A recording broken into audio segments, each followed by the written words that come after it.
Good day. Doom is one of my favorite game franchises of all time. Well, except for these modern ones. Doom is something that I've played countless hours of.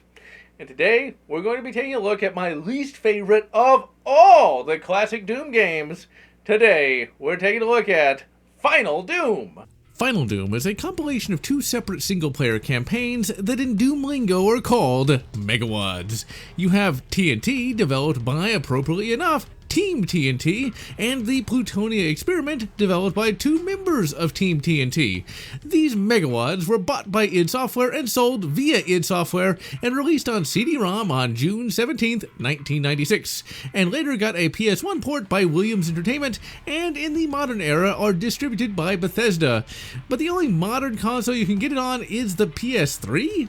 The best way to play Final Doom is on the PC with the GZ Doom source port, and that is the version we are looking at here. My grandfather brought this game home around 96, and we installed it and got to playing, and I loved it a lot and played a crap ton of it in the 90s. When I got back into the games of my youth, I of course got the wads and played them some more, but not much more. See, as a kid in the 90s, you played what games you had, and you never had that many of them, as games were in many ways more expensive back then than they are today. But at least they were worth that sticker price. It's rather amusing to be a gamer today and see all the people complain about these so-called hard games of today, because hard back in the 90s meant something quite a bit different.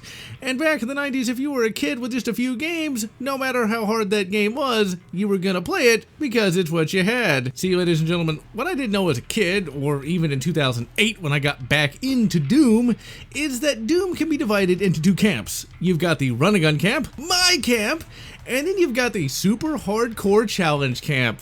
And guess what Final Doom is? Really, most of Doom is the super hardcore challenge camp. Even in Doom 1, once you got out of Shores of Hell, the rest of that game was the super hardcore challenge camp. And then Doom 2 was pretty much, after the first 5 levels, a super hardcore challenge. What's a super hardcore challenge? It's where you have to get good, son. You better understand the enemy's behavior, and you'd better memorize every aspect of a level. Otherwise, you are gonna die, and die a lot. So if you thought Doom 2 was hard, Final Doom was going to give you an even greater challenge. It's all part of the get good concept. The idea is that you will play the run and gun levels and get pretty good, and then they decide to ramp up the challenge until you get even better. For me, I play games just to have fun. I'm just here to unwind after a busy day, and all I want to do is just run through a level shooting bastards. I don't want to have to go like, ooh, what will the archvile do when you turn left? I don't care. I just want to shoot the archvile with a rocket launcher. I don't want to have to try to circle strafe a cyber demon with a pistol. Just let me have a BFG, people, come on! Final Doom, in the late 90s, was one of the harder Doom WAD sets. To be certain, there were plenty of others that were even harder than this, but as a kid, this was really bloody punishing, which is precisely why I cheated, and cheated a lot. IDQD. It's kind of funny, when I think back to games in the 90s, I didn't actually beat them all just fair and square. I would usually get a cheat code and give myself invincibility, and my grandfather would admonish me for this, saying it wasn't sporting. But hey, I wanted to beat the bloody game, damn it! TNT is the easier of the two Megawads and is doable enough, but man, it is going to punish you from level 1 to the very end. Plutonia takes your gaming testicles and puts them in an industrial press. These are some of the hardest levels in any official release, and finishing the game is a major IDDQD. The gameplay is still the same as the previous Doom games, and all the same weapons and enemies appear, and what makes this game the nutcracker that it is are the level designs and enemy placements.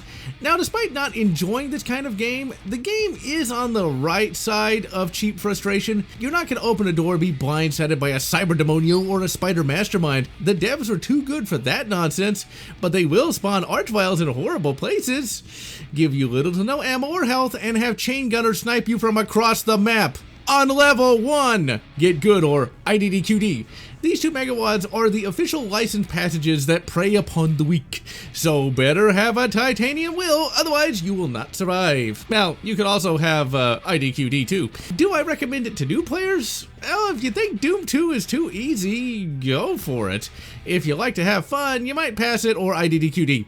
The cyber demon in the room here is that Final Doom is a compilation release of what are essentially 2 mods. See, in the late 90s, game companies not only didn't hate or prosecute modders, instead they loved them, as they were a good way to make dollars or recruit new talent. And id Software knew how to make that money and hired modders to make the next Doom game. And while I hate Final Doom with a fiery passion due to its ball-busting difficulty, I will say that the modders did an amazing job, and Final Doom would be the very first introduction to Doom modding for many. And if you were a hardcore Doomer, it would have been an awesome introduction to say the least.